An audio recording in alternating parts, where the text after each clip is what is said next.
Everybody, Lois Threlkow, ladiesofjusticeleague.com. We have Cinnamon here. Hey, Cindy. Cinnamon, the bird dog. And there we are at Center Sinai Animal Hospital. There we go. Center Sinai Animal Hospital. And we're just here for some boarding to make sure that Cinnamon's finding an Oreo. Okay, so we're making sure that the dogs get taken care of. Here's Mocha.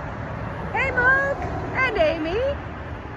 And yeah, we're dropping off for a little bit of board and care. They get boarding and they receive some care. Grooming and whatnot and treats. So if you're looking for a place for your cat or dog, it's a small animal hospital.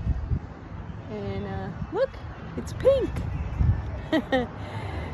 It's a good one. They take good care. There's their phone number. I'm not sure if you can read it or if you have to read it backwards or how that works. But comment, like, share, subscribe, and visit Center Sinai Boarding, Grooming, Animal Hospital. They're open 7 days a week. Gotta love that. Thank you now. Bye now.